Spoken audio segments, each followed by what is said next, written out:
وفيك التجي يا مالك الملك والأحكام. يا رب يا الله، نخوة موجهة لوالدي خادم الحرمين الشريفين الملك عبد الله بن عبد العزيز آل سعود، وولي عهده الأمين صاحب السمو الملكي الأمير سلمان بن عبد العزيز، وإلى صاحب السمو الملكي الأمير محمد بن نايف وزير الداخلية حفظهم الله ورعاهم، صرخة السجين اليتيم محمد بن عبد الله بن عتيق الملاطي، وذلك لعتق رقبته من القصاص. أداء جمعان الشواطي.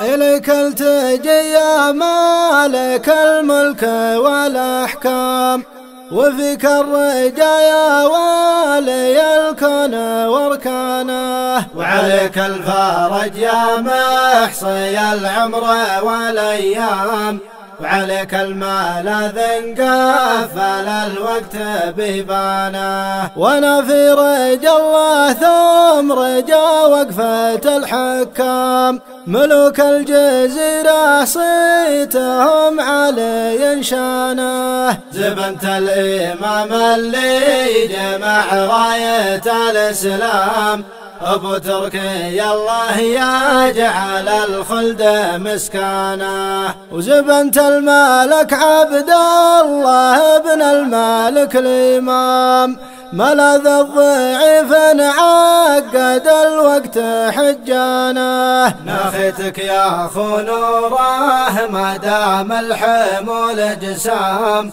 أنا حملي يكبر من طويق وضلعانه، حداني زماني والقدر ما راح مليتام، وانا في رجاكم بعد رجواه سبحانه، ورجوى ولي العهد من لوعة الأيام، وندخل على وجهه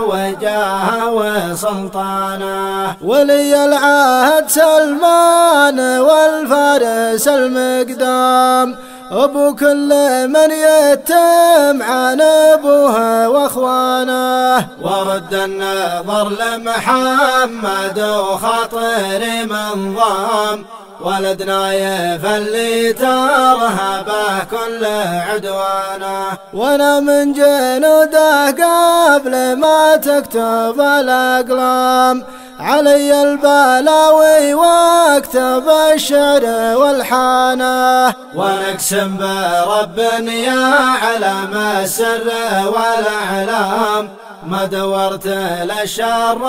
وما فتلت ذرعانه، وتكفى يا بنده ما تراني لحم وعظام، كلتني الحسايف فك قيدي من سجانه، أحس بالثواني والدقايق من الآلام، وطعم الحياة أصبحت ما ميز ألوانه، وانا ماضي اللي عام والحين جاني عام، ونفسي من الأحزان والهم مليانه، يتيم وعول ايتام لكن قضى الله حام، وحل القصاص وثبت الشرع سيسانه، ولو كم نشدتوني عن مناي والأحلام، أبي شوفة أمي صوبها النفس